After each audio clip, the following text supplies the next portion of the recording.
Hello all and welcome back to the One Stop Flop podcast, your one-stop shop for non-stop top. This is your favorite host of all time. I don't know if you know that yet. I am back once again. I am Universe Dan. Universe Dan. Yes. Yeah, and I'm your second favorite co-host, Cornelius. All right. Well, now that we've gotten the formals out of the way, Yeah, the formal. why don't we get right to the nitty-gritty here? Huh? Down to the nitty-gritty. Down to the nitty-gritty, and I'm not talking about the DJ. All right. Is there a DJ named Nitty Gritty? Yeah, there's a DJ named Nitty Gritty, and he's, in fact, not nitty or gritty, but he is nutty and buddy. So What a faker. I feel like a good way to start this one off is a little bit of uplifting news. Ooh. That I think you might find a little shocking that I'm starting off with this. Yeah, I actually am. Yeah. It's usually like on a dour note, and then we work our way I up. usually start with, my dog died, I murdered my family, something a little silly, a little wacky, A little kooky. nothing too interesting. But yeah, I figured we start this one off. Just came out this morning in the news. There is life on Venus. Well, presumed. Yeah, and They haven't found traces yet, but yeah. And I think even crazier than that is they said that if you look through, like, I think it's like a mega telescope, you can see Uranus. Why are you? It caught me off guard. It was so dry that I anticipated something actually serious. Oh my god! No, but when everybody was So talking how about, can you see Uranus from? well, the from thing Venus? is, you don't need a telescope to see my anus. That's the problem. You can see it from You space. could see it from your front yard at home if you really felt like it. No, I bring it up because I was looking through all the people talking about Venus, like on Twitter. People So were how leaving many like how comments. many Uranus comments did you? Oh, all of them. All of them? Literally all of them. How- I don't think I saw a single one talking about the subject matter at hand. How But- original! And the funniest part is like I'm reading this stuff about Venus, and my first thought was, I wonder if people are talking about Uranus.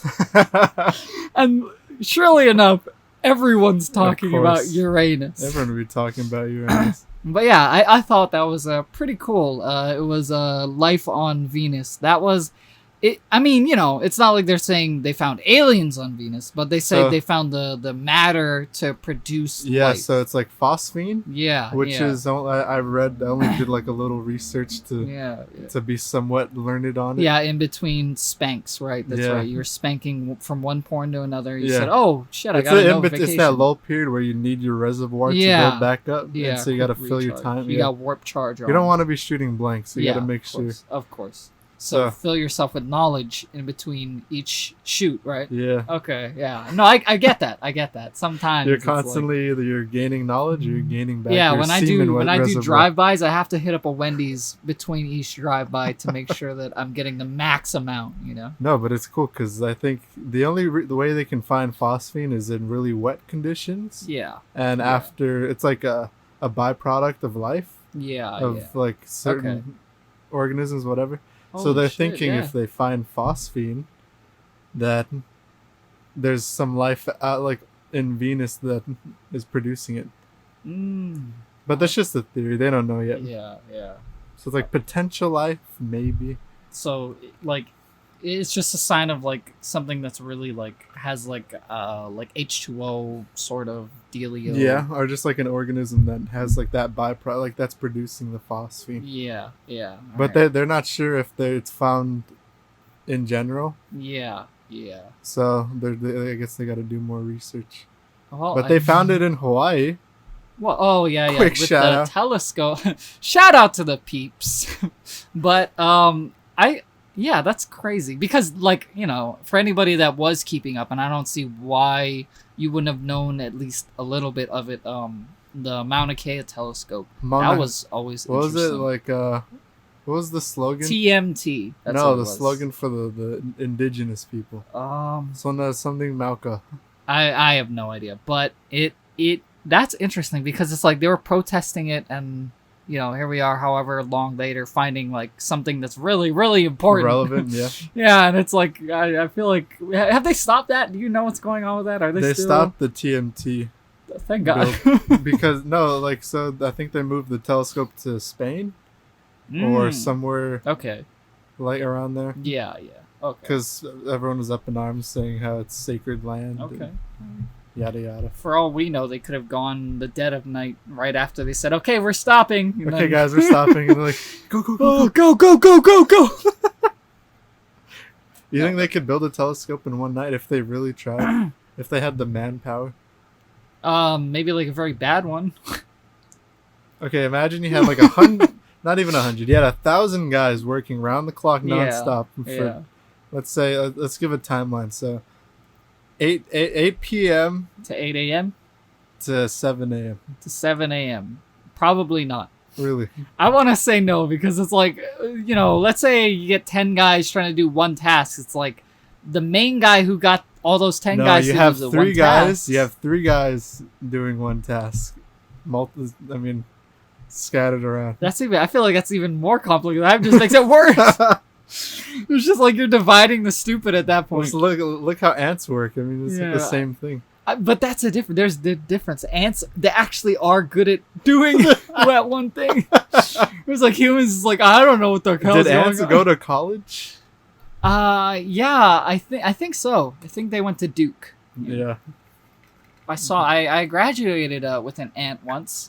Or at least she said she was an aunt, but she could have been an uncle. Did she have a niece? Yeah, she did. She told me I have 7 nieces and 47 nephews. See, that's the thing about ants. They're really productive. Yeah, I agree. They're really good with their midlife hands. crisis sort of deal. Yeah. Really good with their hands. I appreciate it. I'm sad that the telescope didn't get built, though.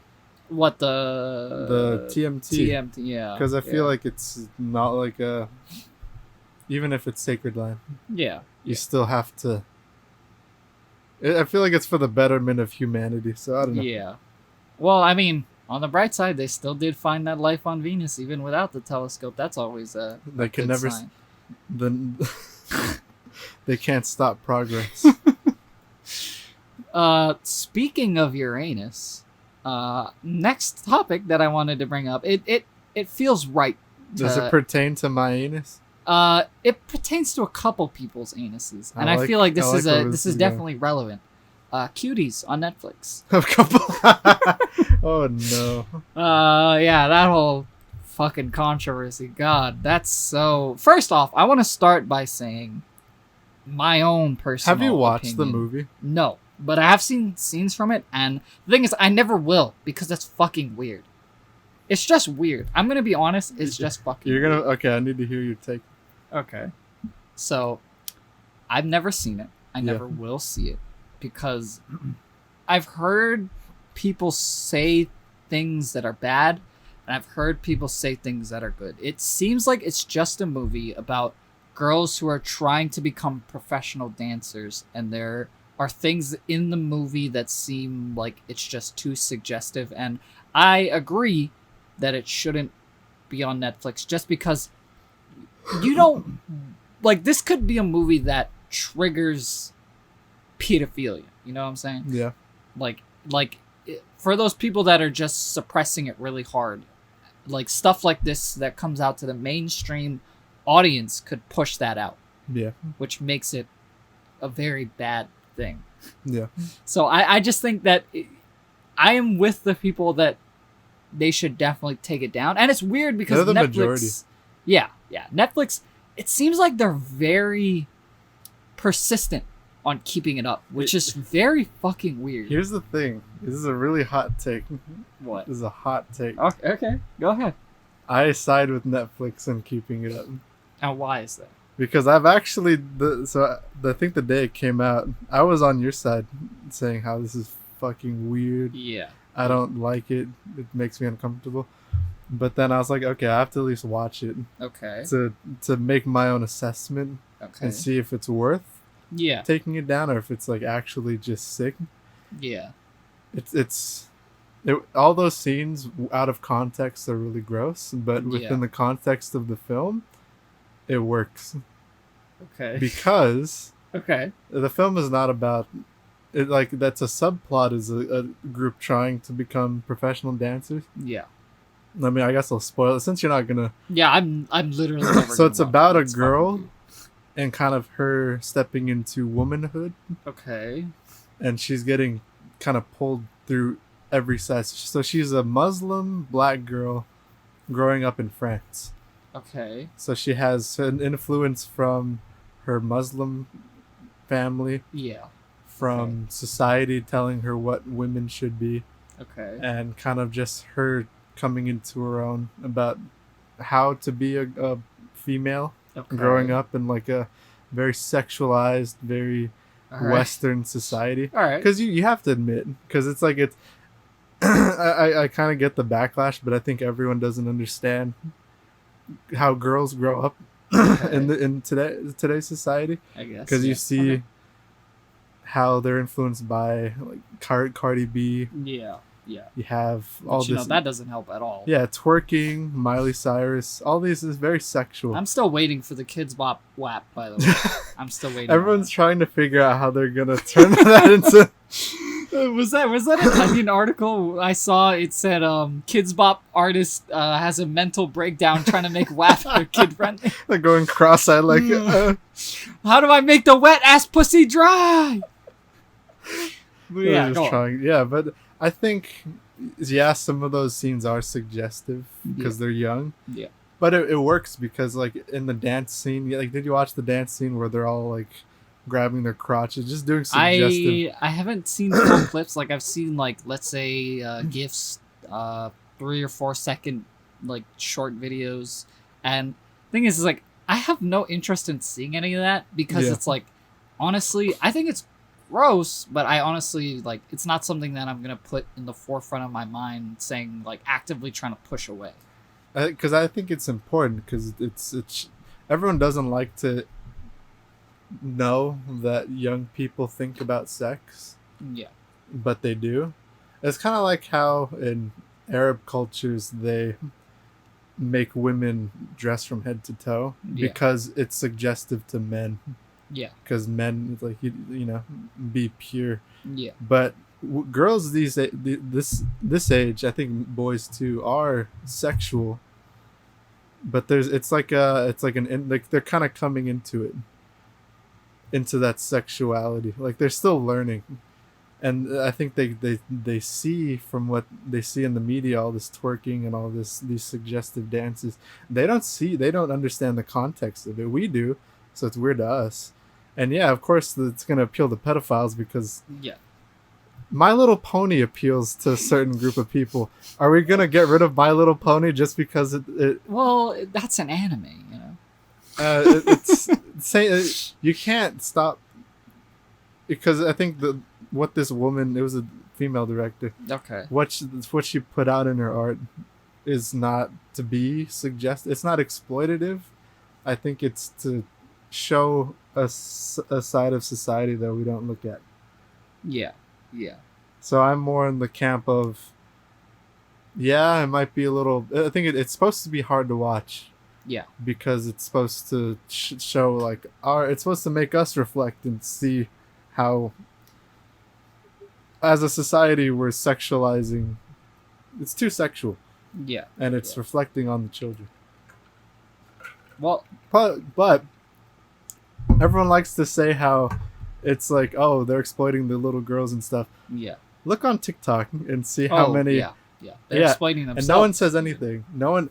WAP has over. Actually, I think there's a general consensus. Nobody says anything, but there is a general consensus that TikTok is definitely a place for preteens to do weird shit. And yeah, but no one says anything. And WAP has. And also, I think the general thing of TikTok, the general age is like 13, 14 compared to like 2 years. But that's like you know when you were like 10, let's say, for example. But you know 14. That's a different world, right? Yeah, but you know even at that age they're still it's not like that 2 years is they're just not gonna I think at that age they're only realizing they're doing the dance though. They're still sexual. Society is sexualized and to pretend that it's not. Yeah. And to say like this Cuties thing is just gross. we're the ones perpetuating the hypersexuality, and no one likes to admit it. Like just with WAP, like you have millions of likes, everyone just saying yes, yes, this is amazing. But yeah, with Cuties, like, oh no, that's gross. Yeah. They're not allowed to do that. Yeah. It's like it's very controversial, but it's something we need to look at. I guess is my take. Yeah. Well, I think I'm more so on the side of like, if they don't take it down, I don't give a fuck. It doesn't hurt me. I just think it's a bad idea on Netflix. I think it's so stupid that everyone everyone just canceling Netflix just because no one watches the movie. Yeah. You have to, if you're gonna hate on something, watch it. Oh, actually, I think yesterday I checked, it's like the number 2 trending movie on Netflix. People should be watching it, because if it's like if you have to form an idea yourself, you can't just go based off of what. Yeah. And I feel like a lot of people do that nowadays. Yeah. You know what I thought was a good movie on Netflix that kind of flew under the radar really quickly? What? Moonlight. You ever see Moonlight? Is that the one with Marsha Ali? I don't. Like the black. So. Yeah. I really wanted to watch that. The 2 black guys. Yeah, I haven't watched it. Oh, I don't want to spoil it for you then. I heard I was gonna say something. It won Best Picture. Right? Yeah. I was like, my girlfriend suggested it to me. I was like, it doesn't look that good. It looks kind of weird. And it starts off kind of like, I don't know if I like it. And then you start getting into it. It's like, okay, there's like, this is fucking, like, shit's real. Like the movie starts and you're just like, spotlight, moonlight, moonlight, Blicky with the stiffy up. Like, wait, where's XXX Tentacion? Yeah. It's definitely an interesting. It's a movie that shines a light on something that I feel like nowadays is a little more easy. It's homosexuality, right? Yeah. Within the black community? Yeah. And it shines a light on that. I think it seems like they're trying to either portray the 90s, the late 90s, or the early 2000s with this. Like with R&B and stuff, kind of? Yeah, kind of. Somewhat. It has that feel. Was it like hip-hop culture? Yeah, sort of. Like that grungy, like, sort of like gangster kind of like... It's like they're trying to portray a certain feel to the movie. Yeah, okay. Yeah. And it doesn't feel 80s. It doesn't feel like 70s. It feels very 90s. Modern. Yeah. But like, yeah. Because you don't see, like, they're not on their phones and stuff. It's like, okay. Yeah. It's like that was a movie that I thought was very good, that tackled an issue that a lot of people would find, like, you know, homophobic people would find not okay. Yeah. And they were about the age of 13, 14. Yeah. And, you know, nobody came after that, which I understand, and I'm glad, because, you know, you should. Which I feel like it does share that parallel of, like, Cuties is like these kid girls that you said that they are sexualizing. The world is sexualizing. Yeah, it's like they're just reacting to a sexualized world. Yeah. But I feel like this is a slight difference in the fact this one is not as controversial. Because people kind of come to a consensus, like, we need to be focusing on this. Yeah. Whereas with kids, anything with kids, you never like to address any issues. You just like to think they're kids, they're doing their thing, la la la la la. Yeah. So. And I feel like, I don't know, it almost feels like the movie gives off this vibe of, like, they know what they're doing. Yeah.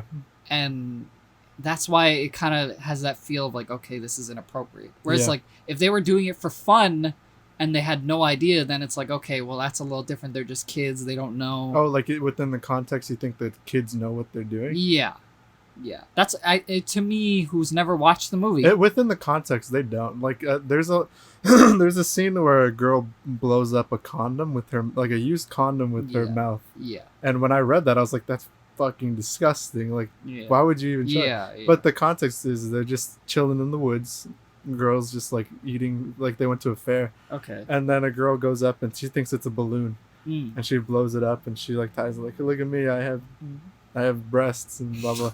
And they're like, ew, it's a used condom, you have AIDS. And she's just like, she's all scared and she's like starts crying, like, I didn't know. Yeah. Okay. So it's like, it's innocent, but I just don't like when people say how if you talk about it you're a pedophile, or if it's like you see, if you give it any credit at all you're a pedophile. Yeah, you talk about it in a way. Because I don't find any like pleasure from it, but it's something that's like it resonates because it's something I don't think about. Yeah. But all in all, I think that is what keeps people away, or sort of not so much keeps it keeps people from being so persistent and getting it off, is the fact that the movie does give off that vibe, so they'll never watch it. Do you think they're being disingenuous because it's like a reflection of how sexualized they are themselves, or do you think it's because... I think it's just simply because there's different paradigms. It's like a 20-year-old looking at a 12-year-old. They're in different paradigms. I honestly think that everyone is super sexualized. Look at Twitter. Everything's so sexual that when you look at something like this, you're kind of, what is it? Like you're, what's the term? Where you're kind of like, not reflecting. Mirror.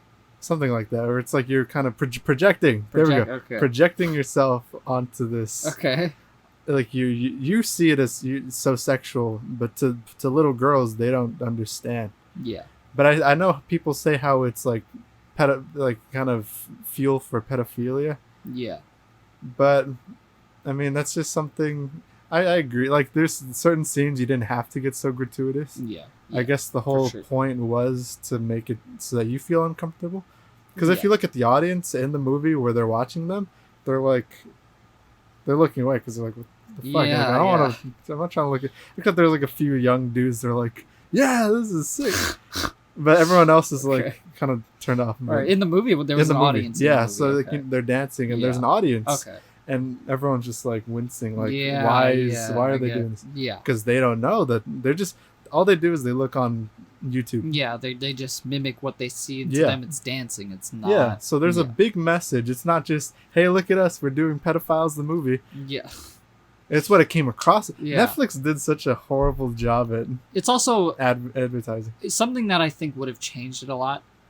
Timing, just bad timing. Probably not the right time to be putting something like this out there at all. Maybe in the next 8 years, maybe next decade, maybe more. It's so interesting because it's like everyone's like, oh, maybe they should have had older girls that look young to do the source. Yeah. But if you did that, this movie would fly so under the radar. No one would care. Yeah. Get no recognition. Yeah. At least now people are talking about it. Yeah. Not for the right reasons, but it's in people's minds. I mean, I don't subscribe to the idea, but there is the idea of any press is good press. The Barbra Streisand effect. Yeah, I don't know what it is. Did Barbra Streisand ever say that? No, it's the fact that I think she got bad press and people talk about it. Yeah. But they just talk about it. So it's like as any long press as is they're talking. Yeah. All right. Well, hopefully whatever happens with that, everybody... I feel bad for the director. I don't think she's going to get work again. Well, hope to God not. Okay. I mean, maybe if she's a good director, I don't know. I've never watched the movie, but let's just... For this specific movie, it's just not... It was well made. It was a little... I'd give it like a 6 or 7. Yeah. Well... There's that interesting little bit. Yeah, a little hot. So topic. I feel like maybe the next thing I would like to cover. I feel like now's a kind of a good time. Let's douse these flames with some good news. With some good entertainment. I'm gonna talk about something that I've been wanting to talk about for a little bit. A hot sec. Yeah, I figured I'd wait a few more episodes just to see how everything develops. Dip your toe in the water a little bit. Yeah. Right into your anus. This is like the anus-centric podcast. I know what the episode of this episode You've been talking about my anus this one. Listen, it just smells so good. God, is that phosphine you're wearing? No, I wanted to talk about the NBA bubble. Sports. Basketball. NBA. I have no idea. So I just wanted to give a quick little breakdown to start this off. But what is the NBA bubble? The NBA bubble basically is NBA restarted the first of sports to restart again. The first of major sports to restart again. NFL started again too. Right? Yeah, it recently started up again, but NBA was the first sport to start up again. They started up in what's called a bubble campus, and they is this a new thing, or is it like a commonplace? It's kind of both. Okay, They're in Disneyland somewhere. Okay. They're at Orlando. Oh, so they're in a fixed place having games. Yeah. They're not traveling around. Yeah. They're all just staying in one place. They're all staying in the same hotels, and they're playing basketball basically every single day. And no, I mean, if you really think about it, it's like that's like 90% of these people's dreams is to just get up and play basketball. Because it's like that's what they live money for. And not play basketball, like the little basketball they play. Well, I mean, think of it like this: what is something you love to do? You wake up, and it's like, God, I can't wait to do that. Yeah, that's true. Yeah, it's like them. It's like, God, I can't wait to just get out there and play basketball. I feel like once you're a certain level of stardom, and then you're kind of coddled, you're like, I don't want to play anymore. Yeah, I just want to do lavish things. Yeah. So I guess like when the sport is your life, then it's like, fuck yeah, I'll play every day. For them, I don't think it's so much the money. I think it's the age. Yeah. I think once they reach a certain age, like LeBron James. Yeah, LeBron. You could definitely tell he's reached an age where he kind of feels like he can slow down a little. Is he still in the top of his game? Oh, he's 35 years old. Man plays like he's 28. It's insane. Like, imagine getting punched in the face by that dude. Like, you just come across him, you accidentally like hit LeBron James's car mirror one day. You die, bro. You die. You'd be towering over. Yeah. I have to look up. Dude is 6'8". Insane. But yeah. Jeez. I think this is some of the best basketball. Me as a basketball fan. Yeah. I've been a basketball fan since around, I want to say 2012, maybe 2010. Yeah. About a decade or so. What got you into basketball? I don't know. Oh, I kind of know. Chris Smoove. I remember. He used to be really fit. Like, he was back in the days of YouTube when he was playing COD, right? Yeah, he used to play MW2. He was the most famous Modern Warfare 2 player at one point. And that's insane because I think he was around when FaZe started. Yeah. Which is like, that's crazy because he went up against FaZe and he was still the most popular at one point. Yeah. And he plays NBA 2K from year to year for the past decade, and he's sort of got me into the idea of it, and I slowly started liking it more and more and more. And now I'm at the point where I am. So he opened the door, and then you just kind of dug deeper. And deeper. Yeah. I was like, oh, that's cool. Like, that seems interesting. He made it fun, and I wanted more of that fun. Yeah. And here I am. I'm actually a basketball fan, something I never thought I would be a decade ago. Sports. Yeah. For who? I was one of those kids who just never gave a shit about sports. Like, I skated and I played computer games. That's like me recently. I think in the past few years is UFC and boxing. Yeah. Never cared about any athletic thing whatsoever. Yeah. But like slowly, it's like, oh shit, this is actually pretty. Pretty dope. There's just something about it where it's like, okay, this is a little hype. Like, yeah, because as a young kid, you don't understand. I guess I bet like once we get to a certain age, it's like, damn, golf is just the best thing on the planet. When that happens, kill me, please, just kill me. That's when you know you're past your prime. You're like, fuck, okay. I'm turning into LeBron James at the age of 50. No, but but going back to the bubble, So the bubble. Me as an NBA fan, I've been an NBA fan for about a decade. And from what I've seen in my time of watching basketball, is that the NBA bubble is insane. It is fucking insane. Like, it is one of the most unpredictable things I've ever seen in sports. Like, I don't know how to explain. Why is that? Is it because there's no set team that's doing the best? Like, everyone's just kind of feeling like... No. So from the very beginning, I'll start this off with last year's offseason. Yeah. So the league last year was just not parity. It was almost guaranteed that one team was going to win from the beginning. That's how it had been for several years. Yeah. And last offseason changed all of that. Every single team had it. Almost every single team had a chance, save for like the bottom 10. like every single team from there had a chance to go to the playoffs, to win the title. And the bubble really showed that, because the number one team people were betting on was the Los Angeles Clippers. Yeah. Right now, as it stands, they're currently in a Game 7 against Denver, who is a second seed. Yeah. So they're a good team.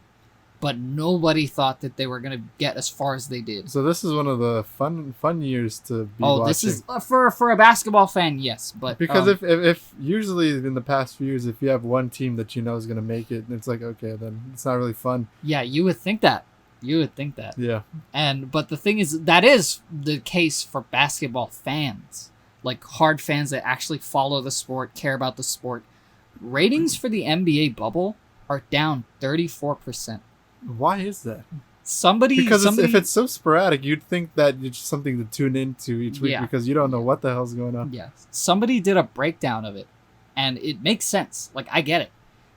The ratings were the highest in 2015 to 2016 when the Golden State Warriors were on top, and they were unstoppable. Yeah. They had they were about to three-peat. Yeah. And that was when the league was absolutely no parity. We knew every single year this team's gonna win.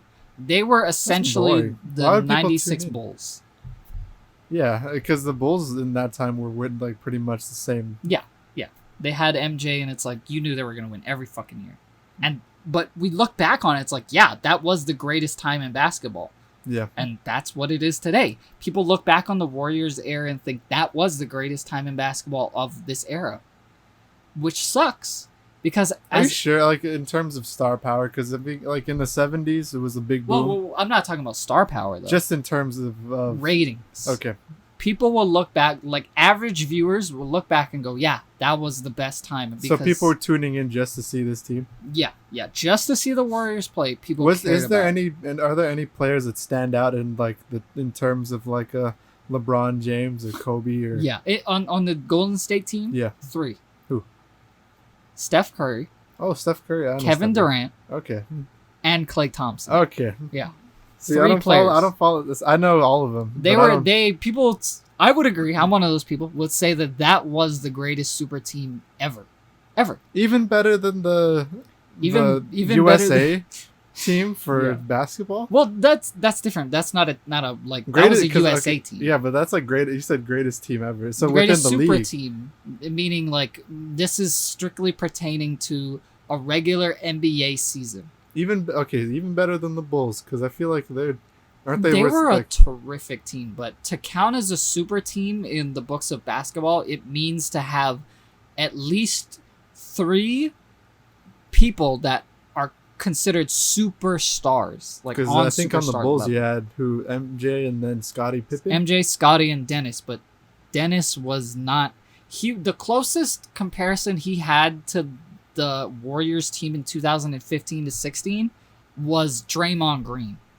And that was the 4th best player on the Golden State roster. Damn. And Klay, I want to say Klay's, with Stephen Curry, Klay is better than Scottie Pippen. Separately, Scottie's a better player. But together they're as a duo, better than MJ and Scottie? A little. Because it's like MJ can really carry that hot duo. Take? Maybe. I mean, I don't know. There is a consensus saying it's like who was the better duo, these two. But the thing is, with the way the game is played now... Because I think even for me, not as a basketball fan, MJ and Scottie... Yeah, like people will always look at that as the greatest duo. That's like the dynamic duo. But the problem with that is their game was tailored to the 90s. Klay and Curry, they would just outscore the living shit out of both of them. That's the thing with today's basketball, is that it's about points. They were in an era where it was about defense. Yeah. And today's era is slowly becoming less and less about defense. It's becoming more aggressive. Yeah. And 3-pointers are a thing. Like, that's the thing. Klay and Curry will actively shoot 10 threes a game. If you hit every single 3, they drop 30 points a night. Jeez. And that's the difference between hitting 10 twos. Damn. Yeah. That's the thing with. That's why I think those two together are kind of like, as long as they have each other, they're kind of fucking unstoppable. And you know, of course, they're always gonna need a Dennis Rodman, and that's where Draymond Green came in. And my thing with that is, I think Draymond Green, at his best, is a better player than Dennis Rodman, and that coupled with Kevin Durant, I feel like Dennis Rodman was kind of overhyped to a certain degree. Like a little.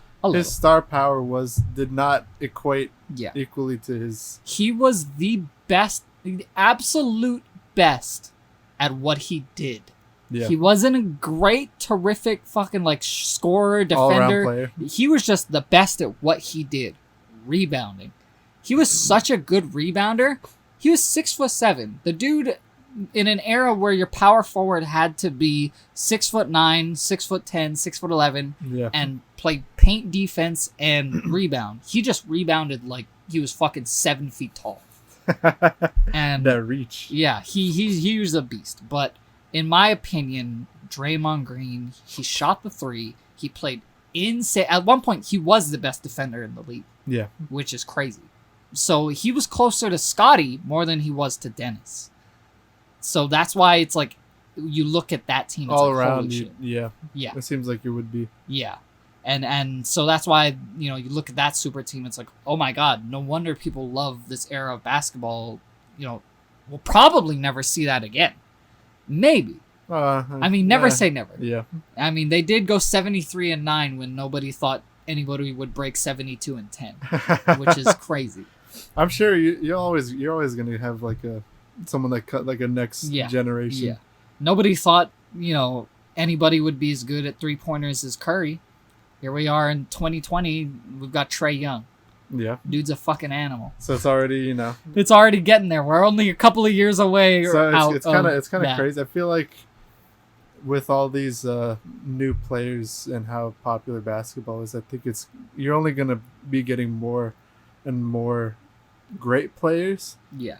Like, for sure. There is a lot of that in the league now. It's like there's so much talent that I look back a decade ago and I go, where the fuck are all the good players? Like, it's kind of insane. Like, I'm like, Kobe, that guy could be a star, that guy could be a star. Did Kobe stand out in like in an era of these great players? Kobe had a lot of competition, but he grew up in an era where he had to face the super team of the Boston Celtics compared to LeBron growing up in the era of facing probably the greatest super team of all time. And that's a huge difference. It really is. And, you know, it's kind of hard and shitty to say because, you know, Kobe, he did so much. He was such a great player. And, you know, for his time, no doubt, he was the best. He was the best. And it's hard to say now because it's a whole nother era. We can't really compare apples to apples here. Yeah. It's just too much. That's really interesting. Yeah. But anyway, I think that well, this isn't really my thought. It's more so I heard it from somebody, and I agree. I agree that this person said that the ratings are down simply because it's an era where there is parity. Nobody cares about a specific team, so why would that draw money? Why would that draw viewers? Why would that draw ratings? Yeah. Nobody cares. Some random, let's say, 8th seed team wins at all, and it's like, oh, who cares? I wasn't watching them from the beginning. Do you think it's like that mixed with other social issues, maybe? Like, I think... I'd say if I had to give a percentage of the people that stopped watching because of social issues, 20% max. Really? Yeah. Because I think even with NFL, you saw, I think one of the games they had in like Kansas, they had like a moment of silence or something for the protests. Yeah. And then all the people in the stadium were kind of booing. Yeah. So I feel like, are they doing that with the NBA? Like, They've been doing it since the beginning. I think that may have partly an issue of like why there was never a certain drop off. Yeah. Ever since the beginning of 2020, the ratings have been the same for the whole year. So even from the beginning, even from the very start of the season to now, the ratings have been. Do you think down COVID would have any issue for? I mean, yes, in terms of sales. Yeah. But no, in terms of ratings. Yeah, that's an interesting thing to look at because it's. I think you're right. For the reason why they would stop watching, especially like if a dream team like that. Yeah. And then it's like I think it's one of those lull periods. Yeah. And then it might come back later. Like I like UFC, but a UFC without Conor McGregor just isn't that interesting. I mean, yeah, maybe the fighting and technicality is a hell of a lot better, but I mean, there's just no it guy. There's no guy that I'd tune in and say, yeah, because they lost see this Conor, Ronda. Yeah. I can't think of any big names that like are kind of. It's like you tuned in, you knew those people were gonna drop people. Yeah, because they were every stars. Fucking day. Yeah, exactly. And that's what made you stick to the television. You wanted to see that. Yeah, because I mean, it's like it's fun to see guys beat the shit out of each other. Yeah, yeah. But if there's no star power, like no charisma, some part of it's like. Yeah, it's like I don't care about this guy. Like I don't. Yeah. What's his brand? I don't know. I don't care. It's just some fucking dude. Just like, yeah, I'm here. Let's go. But yeah, I do think the NBA bubble is extremely the best basketball I've ever watched. Me as I want to say not a super fan, but a mega fan. Yeah. Like just sort of like I'm on a level of fan that I want to care. You're above casual. Yeah. I'm very much above a casual fan, and it's crazy. So the number 1 seeded Bucks, they got fucking gentlemen swept. Gentlemen's, what does that mean? Gentlemen swept. So the playoffs follow a format of the best of 7 series. Yeah. First to 4 wins. They face the Miami Heat, who I think is the 3rd or the 4th seed, which, you know, that's like kind of middle of the pack. They're not super, like, nobody should really be worrying about them. You should, as the 1 seed, just get rid of them altogether. And they got fucked up. They looked dead out there. They looked like they just didn't know what the hell they were doing, which is crazy to me because from the beginning of the season, Miami had no business ever being anywhere near that high. But they are. I always thought Miami Heat was like one of the better teams. Not in recent years, no. Oh, so they dropped maybe off. The last 4 or 5 years, something like that. Yeah, for a while. Miami has not been good. They dropped off. Ever since LeBron, they've been trying to recover. And yeah, they're doing all right. But they're doing insanely well, which is what it came out of left field. That's the thing. It's like Chicago, or what was it, like the baseball team that no one thought would win? I have no idea. The Cubs or something? I my knowledge of baseball is it was a team that never won for 20 plus years, and then they finally won in like 2016. Really? Yeah, and everyone's like, holy shit, they fucking won. Is it the Chicago Cubs? Is it something Cubs? I don't know. Okay. Maybe Back to the Future predicted it. I remember that scene. You remember that scene? Yeah, that was like, I think it was 2015. Like they were a year off. Oh, yeah. Oh, scary stuff, my friend. Scary stuff. The time traveler came back. But anyway, yeah, it's amazing. So I love it. You have a league that's like really interesting to watch, but no one's watching it. Yeah, it is. It is easily like I get it though. That's kind of disheartening.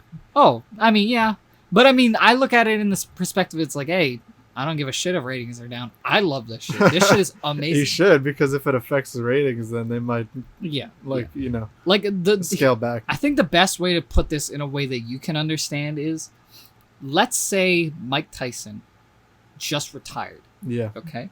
Next year, every boxer comes back, and they're just, let's say there's Evander Holyfield fighting George Foreman. Yeah. Whoever is in the division at his time. Or Frank Bruno. Okay. And let's say they're fighting and it's like they've fought many times. However, I know in UFC the max is that they can fight is like 3 times. I don't know what it is in boxing. I'm not too sure. I think it's 3. No, I think it's however many times they actually just want to go at. Okay. Well, let's say however many times they fight. Let's say they fight 5 times. Yeah. And every single fight it just comes down to the wire. Last round, they're swinging for the fences. They both look like they're just ready to collapse, but none of them want to give up. Yeah. And until like the last round, 1 minute in, Evander Holyfield takes a left hook and he's like knocks him out right then and there. Imagine that every single boxing match with different people every single night. I'd get kind of fatigued, I think. I mean, you would think, but the thing is like, if you really love it so much, then it like keeps you on your toes. It's yeah, like, I guess the thought of it makes me think I'm fatigued, but then like if I'm watching, like, oh fuck. Yeah. But every single time I watch a game, so there's no blowouts. There's no game wherever there's like. There's been one series where it's been but like out of like all of, so they're all down, like they're all neck and neck. They're all like the Clippers were supposed to easily gentlemen sweep the Denver Nuggets. Is that showing how good each team is now, or is that showing how bad each team is now? It's really showing how good each team is now. That's crazy. Especially the ones that you wouldn't expect, like Miami. Like I look at Miami and I go, I don't know if they're facing the Celtics. I don't know if the Celtics can beat Miami, which is scary because I look at the Celtics, I'm like, I didn't even think they'd make it out of the semifinals. What the fuck are they doing in the Eastern Finals? Like, it's so weird. It's so unpredictable. Yeah, and those are two teams that I literally, from the beginning of the season, said, this is a middle-of-the-pack year. They might make the playoffs, who knows? But here they are I like in that. the finals. I like that aspect of like where it changes. It's like you can't tell who makes it. Yeah. Where it's all like fuck, it's anyone's guess. Yeah. I mean, back punditry is out of a job because they're like, I don't know what the fuck is happening. Yeah. But yeah, back in the Warriors time, there was a lot of that, but it's like nobody really cared about the teams that did make it into the playoffs. Everybody was just like, Warriors, they're gonna win, and they did. And and what's fun about that? That's just like, yeah. That's what made the 2016 Cavaliers so crazy. Because it was like a what's it like like they were the underdog. It's funny, they weren't, but they were. Yeah, it's like they weren't supposed to be the underdog, but they were, and that's what made that series probably. I watched every single game, every single minute of that series. Best series I've ever watched in my life. Wow. Probably the pinnacle of basketball in terms of players, talent, storyline. Like, there's just so much happening. There's a whole package. Yeah. And it's like watching a really good movie unfold from like day to day. It just gives you a semi. You're like, oh yes, this is what I love. No, not semi. I'm talking about like I have 4 dicks in one. That's what I'm talking. Like a full on, hard on. Titanium alloy. I think you've seen the clip that is probably the greatest clip, most shared clip in basketball history is LeBron James' block on Andre Iguodala.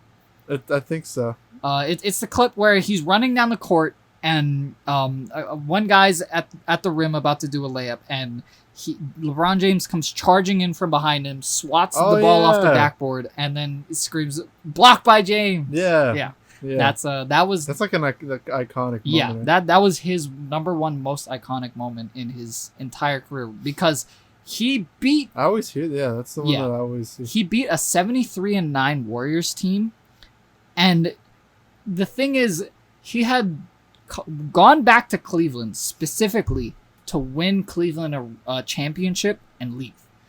And that's just a flex right there. Fuck. The thing is like he made a promise to Cleveland. He went to Miami, won his ring, said, "Okay, I'm coming back. I'm gonna make sure we get this championship for Cleveland." And because he grew up there, he was born there, he was raised there, wanted to get a hometown championship, he did. And that's what made that moment so great because it was the final 1 minute of the game left. Yeah. The game had been tied, and it was game 7. They had literally been down 3-1 to the Warriors. So they won game 1, then they proceeded to lose 3 straight. Jeez. So at this point, LeBron, this was his second year in Cleveland, and you can tell in that down 3-1 in game 5, he's thinking to himself, I need to push. I need to make this happen or it's never going to happen. And that's exactly what he did. He made his own path, which is what made that singular moment so great, is that he beat the best record team in NBA history almost. So that kind of like solidifies his legendary status. Yeah, I feel like after that, me personally, I look at it and I go, yeah, he is up there. If he won one more, might be better than Jordan, maybe. Ooh. But as of right now, who would you he's say almost like on par. who would you say is like the best all around player in history? Best all around player? LeBron James. Yeah. Really? All around. If we're talking about all around, What was MJ like? You know, like MJ was just the best. Period. That's the thing. He was just he just had something that nobody else had. what I like about that is that he wasn't good at basketball like at first. Yeah. And he kind of worked his way up to that. He didn't care about basketball till he was like 17, 18, something like that. And that's crazy. Yeah, and he ended up being the best in the world, and that really proves that you can do that. Anybody can do it. Do anything you want. Do anything you want. You can murder a family, do it. Just don't make a movie about women dancing. Yeah, on stage. little girls dancing, maybe. Anything Who but knows? that. Oh, I fucking see what you pedophile. did there. Anything but that. Yeah, anything Uranus but. Anything Uranus. Anything in Uranus, yeah. But yeah, I think the NBA bubble is something crazy. It's definitely something crazy. You know That does sound crazy. Yeah, it's definitely, as a fan, Sounding kind of brazy. is it making you act up? Yeah, Make you it's wanna do making something? me act up. That's Yeah. making me act up. Well, yeah, speaking of the return of Mike Tyson, Oh my god. we were talking about Mike Tyson a little Yes. 10 minutes ago. I do want to talk about Athletics. his return. Who is he fighting? So Lee Lewis, something Lee. No, is it Douglas? Douglas. I'm not too sure. He was on Joe Rogan's podcast again. Did you see it? Did you check out Joe Rogan's podcast? Oh yeah, with him, be like his latest appearance. Yeah, his latest appearance. It's so funny to see the stark contrast between him not training and then him, yeah, because he's like more calm and timid. yeah. Now he's like fucking. That was weed Mike Tyson. Now we're talking about I'm gonna kill you, Mike Yeah, Tyson. now he's like back to like if he says something like wrong, he'd be like, he has that confidence where he's like, he looks you in the eye like he's gonna fucking beat the shit out of you.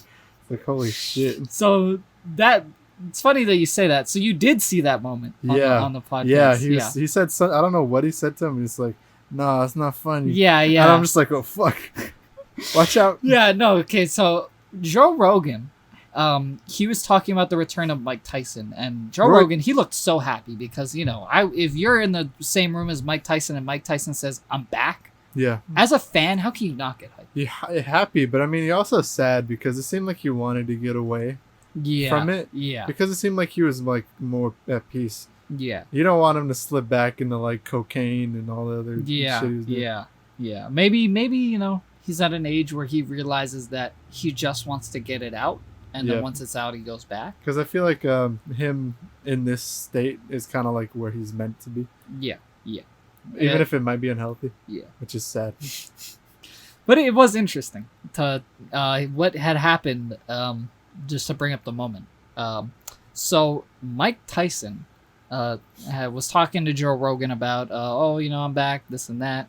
And he was explaining his story of how it came to be. He said, I felt like I was unhealthy. I was getting fat. And my wife told me, just get on the treadmill for 5 minutes.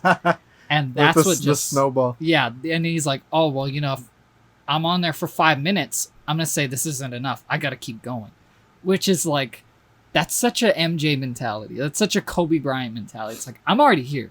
I'm gonna make sure I'm gonna go till my legs fall off. Like, if I'm gonna do this, I'm gonna be the goddamn best at it. It's like this the mentality of a champion. Yeah, of a winner, exactly. Which is really funny when you think about it. And Joe Rogan did laugh when he said that, but Mike Tyson dead cold stare said, "No, it's not funny. That's not funny, man." And then you see Rogan like it starts laughing right then and there, like yeah, because the top comment said, "When Mike Tyson says something ain't funny, it ain't fucking funny." Shut the fuck up. Like, I mean, to be honest, I wouldn't say anything either. It's crazy how he has such a domineering presence that he can command that kind of like intimidation. Yeah, I definitely.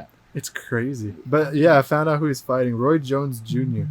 Roy Jones Jr. I think he was like another heavyweight from the 90s, so I guess it's like a throwback. Yeah, I mean, that's nice. You know, maybe they're both just trying to recapture that feeling of, like, feeling young again. Have you seen Tyson, like, even at this age with, like... Yeah, I've seen a couple of clips. I haven't seen a whole lot. That dude's still fast. Like, I'm sure he's taking, like, GHB or whatever, like, just to keep up, but fucking, like, he's still going, like, super speed, like... GHB, ain't that shit that people do, like, recreationally? No. It's GHB. like a hormone. Okay.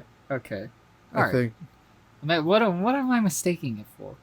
There's like some weird recreational drug PCP? in like the underground rave scene. No, not PCP. GHB. I'm pretty sure it's GHB. Is it GHB? It might be. It's like some weird shit that they're doing in UK or whatever. Whippets?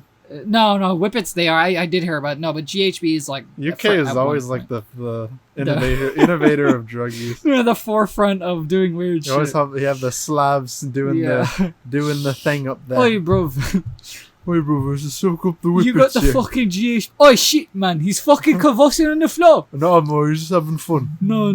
Just leave him, mate. Leave him, mate. He's having fun. He's having a fucking willy of a time. He's having a laugh. But yeah, that's how do you feel about it? It's exciting. Like, I hope he knocks just like he does with every fight, just a knockout. Yeah, quick knockout. I'm kind of scared. At their age, it's like, is that healthy to be getting knocked out? Probably not. Yeah, that's like a very like. I'm not worried about Tyson. I'm worried about Roy Jones. Exactly. That's what I mean. But it could be an upset where Roy Jones could easily go the other way because Mike Tyson did express what do they call it wear. Yeah. Like as the fight goes on, he gets more tired. Like he doesn't have the stamina. Yeah, stamina. He did express a lot of stamina issues, which is like. If the fight does go on for too vital. long. Yeah. Like I feel like he would have to play slow and defensive or do his thing and get the knockout quick. Yeah. Because he doesn't have the stamina to. Yeah. They don't have a lot of time, do they? I think they have a few more months. I think but I think even like with their age they might lower the round numbers to they're not going. Yeah. But I don't know. A part of me wants Tyson to win just for the sole purpose that if he wins, maybe he'll stop. Are you kidding me? If he wins, I think he's gonna keep going. If he loses, feel like if he loses, if he loses, he'll stop. I think if he wins, he'll keep going. Really, I don't know. I see it the other way around. I see like if he loses, he'll get this fire of like I can't end my career on that loss. Like that's embarrassing. Maybe. Yeah. Have you seen George Foreman's run in the 90s? No. He was a big heavyweight in the 60s around Muhammad Ali's era. Okay. Fast forward to the 90s, like he's pudgy, he's big, he's thick, he's past his prime. He's a big boy. He's in a whole other weight class. It's so like he was kind of like the best underdog story, because like in his bracket, I think there was like the title was vacant, so it was I think it was Lennox Lewis. Someone had the championship, and I think Foreman won the contendership to fight, and his I think he was more aggressive when he was younger, like kind of like active, but when he was older, he learned like he needs to be slow and kind of be guarding. Yeah, he had a certain style where he'd guard his like face and his torso. And you think Mike Tyson might be like that? Maybe, but I mean, it's interesting because like. When George Foreman, no one thought he would win the championship, but I think in his 50s, he was getting knocked he was beat. Yeah, whole face is red. He's like he still managed to knock that kid. He's like an up and coming guy who was the champion. He was cocky. All right, that sucks. Knocked him out. Never mind. That doesn't suck. If he's cocky, he's a little bit. He was cocky, and then he just knocked him out. And George Foreman's like, "Holy fuck, I won!" I mean, deservedly so. You walk around with that kind of attitude. But to be like around Tyson's age now and be at the top of the division, like that's one of those things you just never see. Yeah, for real. I think Tyson would be slow. I think I think he'll still try to be his fast self. Yeah, he'll tire himself out and maybe not have as much juice. Yeah. What do you think of Tyson's history? Have you seen like all his knockouts? Not really. I've never really watched a whole lot of Tyson at all. Like I've never really watched any boxing There's a 50-minute stuff. video of just him and like all his knockouts. Yeah. He had 50 knockouts around like 30, 40 around there. Yeah. Knockouts in a row. Like every fight Yeah. you just go in, bap, done. Yeah. Walk out. That is, yeah. It's always interesting to see those. Just one tap and he's out. No, it's funny. No one likes this like put him in like the top echelon. Yeah. Like I think people put Evander over him. Yeah. Yeah. But it's weird because it's like you have to give the man credit. The fucking one knock, like one shot. Yeah. And it's like I don't know, crazy man. Better than Floyd? Of course, Floyd is just more like he plays the game well, but he doesn't. He's not. I mean, pound for pound though. Yeah, I'd still say Mike Tyson. All right. Yeah. Okay. I mean, me personally, because Floyd is all about defense and like avoiding. Yeah. He has like the best. Even Tyson himself, I think he said you can't touch him. Like he's not.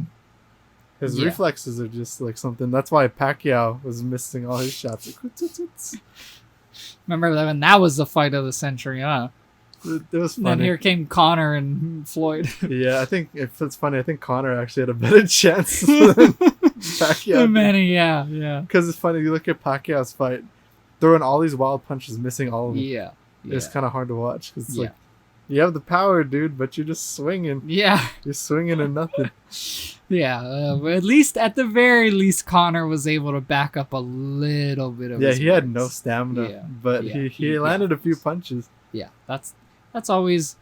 He had a huge mouth, but he did kind of back That's it up how big he was, is he ascended from UFC into the world of boxing. Into his... And not just, like, into the world, but he was better than a lot of other boxers already. But, I mean, I feel like that's kind of comes naturally when you're the best UFC striker. Yeah, because you do some sort of boxing within the UFC, so it's not like you're, it's not like CM Punk going into UFC. Yeah, UFC is more of a dance, whereas like boxing is more of a all-out struggle. It's like a brawl. Yeah. And I mean, it's just interesting to see stuff like that. I guess it's always cool. Sports is in a weird time. Yeah, especially now with Fight Island. Fucking Fight Island, man. Okay. What other weird shit is that man gonna do? Dana White is a weird. I'm tired of Dana White. I'm so sick of that. I wonder if they're still doing it. I feel like I haven't seen shit about it. I think they're going through with it. Yeah, Isn't that where Jorge Masvidal's fight's supposed to be? Yeah, I think it already happened. But what I mean is, like, I don't know. Are they still on the fucking island? Is that still happening? I don't know. That's so odd. I have no idea. But I think we are running out of time. A little bit, like a little bit of time. Maybe if there was some quick topic you wanted to bring up. Yes, of course. Before then, Pokimane's. Just a quick little brush through topic. Okay. Yes, Pokimane is now stepping into the world of VTubing. Yeah. All right. Well, thank you for joining us. No. You just needed to send out that quick little news bite. No, everybody go watch Pokimane. Did you see the backlash she was getting for that? No. Number one, I want to say this first. What the hell is a VTube? So it's like a Japanese thing where it's like people are, you have Twitch streamers. Yeah. Instead of a video of themselves in a box in the corner, it's an anime avatar. Okay. And they're kind of like doing motion capture to show, like, they're talking. They're vicariously streaming through their avatar. Yeah. So now Pokimane has her little avatar. I kind of want to try that. Yeah. Really? I mean, it's just interesting. It's not something I'm going to do every single day of my life. But the funny thing is, I think the VTubing community is gatekeeping. Okay. Everyone's hating on Pokimane. Really weird. Okay. I mean, gatekeeping in itself is just I don't like gatekeeping, but it's like every community's like that. Yeah. The funny thing is to think of why she's doing that. Yeah. You think it's to get away from everyone thinking she's just a view whore, like just trying to use her looks to. Yeah. After this whole thing happened, I noticed a lot of people were posting on Twitter specifically, because I'm sure it was posted on Instagram, other forms of social media. I only found it on Twitter. But what I found it on was Twitter, and a lot of people were talking about the Pokemon subreddit, and they were Pokimane subreddit. yeah. Why is that anything to do or related to? No, like Pokimane, the subreddit r/Pokimane. Because see, like, the funny thing is I don't refer to her as Poke, even though her name is Iman. Yeah, her name is Iman. So I feel like once you add the poke in there, it changes to Pokimane. Yeah, you ain't gonna get rid of the Pokemon. Yeah, and everybody's been calling her that for years, so I'm sure nobody. She Pokimane now. Yeah, she Pokimane. I call her Pokimane because whatever it fits I'm feeling at the time. It fits the context. Okay. Yeah, but it's everybody. funny how she has a sub. Yeah, most people of her fame kind of do though. But it's because if you look on her subreddit, everyone's just like, God damn, I want to rub macaroni cheese all over her ass. Yeah. And it's funny that you say that because that was the thing that everybody was bringing up after this whole controversy is that everybody wanted to quote unquote expose how her fan base really is. Somebody did a poll, I think it was on Instagram. It's like, do you like her for her talent or for her looks? For her looks and like a sweep. Maybe 10% was for her. Yeah. And I feel like if she does keep doing VTubing, her audience will dip a little. Why do you think people are so disingenuous with that? With the fact that everyone's like, oh, stop picking on her. She's talented and funny. Even though her whole audience knows it's only because of her looks. Yeah. Do you think it's because it's like they're just trying to white knight in a sense? Like, well, I want to say this. I think this is a good example. Is that when you watch Shroud stream, how entertaining is Shroud? Only because he's really good at what he does. Yeah. Like if I had to look at his face, it's like, yeah. But that's a good example. It's like most guys who stream, they're not good looking. Like they're not. Sure. But they got that mouth breather status. Yeah, they pull people in, and with people like Pokimane, I get it. If you're living on your looks or whatever gets you views, living on your looks, whatever. So like people would call you sexist for that, but it's so funny because is she good? Like really good at any of the games? No, she's not funny to me. She's not interesting to me. Yeah. But that's my point is that. But her face is an attractive. To a lot of people, it is. Yeah. And I feel like, especially when you're withholding the fact you have a boyfriend. Yeah. You're giving people the sense of maybe I can step in there and. Yeah. But that's wherein the problem lies is that when people when guys watch a guy stream, they don't want to fuck the guy.